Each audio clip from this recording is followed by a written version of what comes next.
और इस बीच मिल रही राजधानी भोपाल से बड़ी खबर से आपको रूबरू करा देते हैं, जहां कल दिल्ली दौरे पर रहेंगे मोहन यादव, तो पार्टी के बड़े नेताओं के साथ बैठक करेंगे।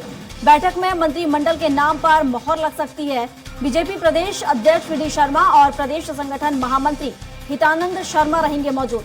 तो दिग्गज नेताओं की भूमिका पर भी चर्चा होगी। इन नेताओं में से पूर्व सीएम शिवराज सिंह चौहान और राष्ट्रीय महासचिव कैलाश विजयवर्गीय, पूर्व केंद्रीय मंत्री प्रहलाद पटेल और विधायक गोपाल भार्गव, इसके साथ ही विधायक राकेश सिंह, पूर्व मंत्री नरोत्तम मिश्रा समेत अन्य का नाम शामिल है।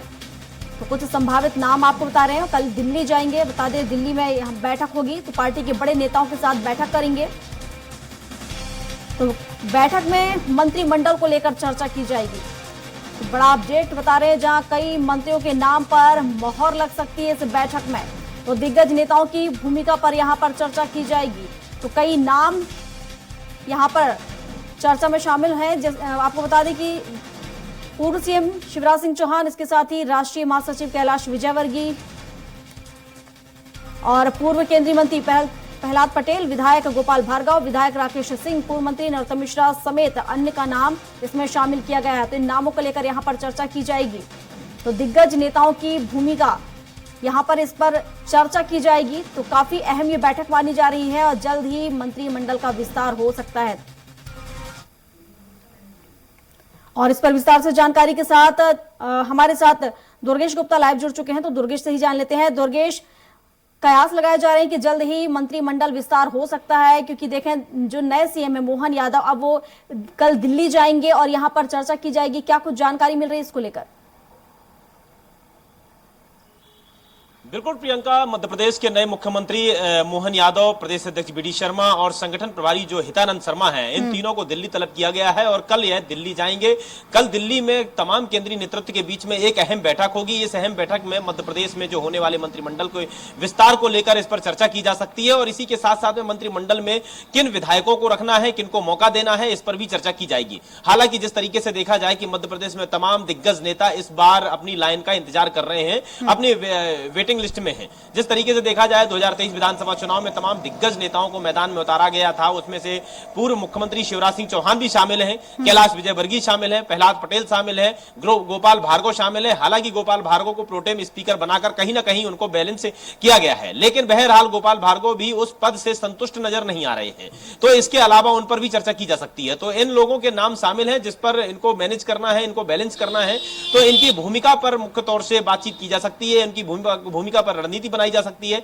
इसके अलावा अगर बात की जाए तो तमाम मध्य प्रदेश में जो अन्य वरिष्ठ नेता हैं जो कि काफी समय से मंत्री पद का इंतजार कर रहे हैं और इसी के साथ में जातिगत समीकरण, धार्मिक समीकरण और क्षेत्रीय समीकरण, इन तमाम समीकरणों को साधने के साथ साथ में भी मध्य प्रदेश में मंत्रिमंडल के विस्तार पर चर्चा की जा सकती है। जी बिल्कुल दुर्गेश, हालांकि जिस तरीके से सभी वर्गों को साधने की कोशिश तो यहाँ पर बीजेपी ने की है, लेकिन सबसे बड़ी बात अब लोकसभा चुनाव नजदीक है और ऐसे में देखें तो जो बड़े नेता हैं, दिग्गज नेता और जो कार्यकर्ता, उनमें भी सामंजस्य बनाना बहुत जरूरी हो जाता है। तो ऐसे में अब देखा जाए तो जैसे कि शिवराज सिंह चौहान की बात करूं, उन्होंने वैसे भी एक बयान दिया जिसमें उन्होंने कहा है कि मैं कोई पद नहीं मांगूंगा। तो इसको लेकर भी देखा जाए तो कहीं ना कहीं नाराजगी एक तरीके से देखी जा रही है। बिल्कुल स्पष्ट तौर से प्रियंका, हालांकि यह कहा नहीं जा सकता है भारतीय जनता पार्टी की किस विधायक पर मंत्री पद का दाव लगाती है, क्योंकि जिस तरीके से हम मुख्यमंत्री की रेस की बात करें तो मुख्यमंत्री में भी मोहन यादव कहीं से लेकर कहीं तक रेस में नहीं थे, लेकिन उसके बावजूद भी मोहन यादव को मुख्यमंत्री बनाया गया। इसके अलावा अगर बात की जाए तो इसी तरह से मंत्रिमंडल के विस्तार को लेकर भी केंद्र के जो नेतृत्व है वह तमाम विषय पर चर्चा कर और इस बार भी कहीं ना कहीं चौंका देने वाले कई नाम निकलकर सामने आ सकते हैं। और इसी के साथ में अगर बात की जाए जो पूर्व मुख्यमंत्री शिवराज सिंह चौहान हैं, जिसे शिवराज सिंह चौहान को लेकर भी काफी तरीके से रणनीति बनाना बड़ा कठिन काम है भारतीय जनता पार्टी के लिए, क्योंकि जिस तरीके से शिवराज सिंह चौहान जब से मुख्यमंत्री पद से हटे हैं उसके बावजूद भी मीडिया की सुर्खियों में बने हुए, मीडिया की सुर्खियां बटोरने के लिए शिवराज सिंह चौहान के कई वीडियो निकलकर सामने आते हैं जिसमें वे मीडिया की सुर्खियों में बने हुए हैं। और इस तरह से शिवराज सिंह चौहान को बैलेंस करना कहीं ना कहीं एक कठिन काम है, भारतीय जनता पार्टी के सामने एक बहुत बड़ी चुनौती है। और आगामी लोकसभा चुनाव में किस तरीके से शिवराज सिंह चौहान को बैलेंस करना है, क्योंकि लोकसभा चुनाव में ज्यादा से ज्यादा भारतीय जनता पार्टी को सीटें मिले, इसको लेकर भी शिवराज सिंह चौहान की भूमिका में कुछ ना कुछ तो विषय चर्चा करनी पड़ेगी। क्योंकि कहीं ना कहीं शिवराज सिंह चौहान को अगर मैनेज नहीं करते हैं तो लोकसभा चुनाव में कुछ ना कुछ नुकसान हो सकता है। इसके साथ में अगर बात की जाए, जो तमाम दिग्गज नेता है, प्रहलाद पटेल की बात करें, कैलाश विजयवर्गीय की बात करें या गोपाल भार्गव की बात करें, यह भी अपने क्षेत्रीय और जमीनी जातिगत एक बहुत बड़े वरिष्ठ नेता हैं। इन नेताओं को भी साधने के लिए भारतीय जनता पार्टी इन पर भी रणनीति बना सकती है। इसके अलावा अगर बात की जाए तो नए चेहरों पर भी इस बार मंत्रिमंडल में मुहर लग सकती है। नए चेहरे भी हमको मंत्रिमंडल में देखने को मिल सकते हैं। बहरहाल यह केंद्रीय नेतृत्व कल ये इस बात पर तय कर देगा और उस पर मुहर लग जाएगी कि आखिरकार मंत्रिमंडल में इस बार कितने का मंत्रिमंडल होता है, क्या विस्तार होता है। जी बिल्कुल दुर्गेश, और जिस तरीके से हम देखें तो कुछ जो यहाँ पर देखा जाए चुनावी मैदान में बीजेपी ने उतारा था, लेकिन कहीं ना कहीं किसी कारणवश उन्हें वहां पर जीत नहीं मिली है, ऐसे भी कुछ नाम शामिल हैं। तो उसको लेकर किस तरह से यहाँ पर अगर हम स्ट्रेटजी देखने की कोशिश करें भाजपा की, तो किस तरह की स्ट्रेटजी हो सकती है, क्योंकि हालांकि हमेशा से भाजपा चौंकाने वाले फैसले लेती आई है।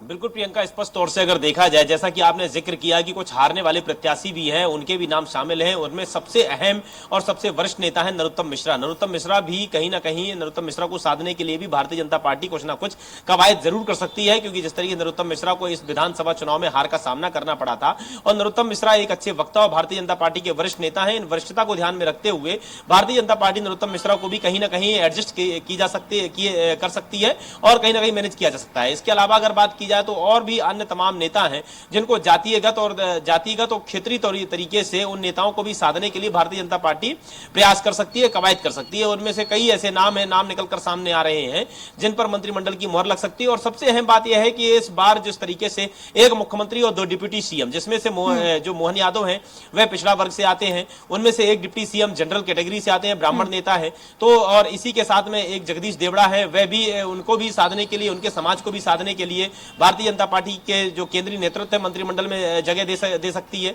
ब्राह्मण नेता चूंकि डिप्टी सीएम है, उनके वर्ग को साधने के लिए भी कहीं ना कहीं इस बार भारतीय जनता पार्टी केंद्र की तरफ से मंथन कर सकती है। इसके अलावा अगर बात की जाए तो यहां पर ओबीसी वर्ग एक बहुत बड़ा वोट बैंक है, उस वोट बैंक को साधने के लिए भी भारतीय जनता पार्टी प्रयास करेगी। और इसी के साथ में इस बार मुख्य तौर से मुख्य भूमिका होगी महिलाओं को लेकर, क्योंकि इस तरीके से महिला आरक्षण बिल को लेकर भी इस बार लोकसभा के चुनाव में महिला आरक्षण के नाम पर भी भारतीय जनता पार्टी वोट बटोरने की कोशिश करेगी। तो इसलिए महिला आरक्षण के नाम पर भी कुछ महिलाओं पर भी इस बार मंत्रिमंडल में जगह मिल सकती है। जी बिल्कुल दुर्गेश, देखने वाली बात होगी हालांकि कि किन चेहरों को यहाँ पर बीजेपी मंत्रिमंडल में मौका देगी। फिलहाल शुक्रिया आपका तमाम जानकारियों के लिए।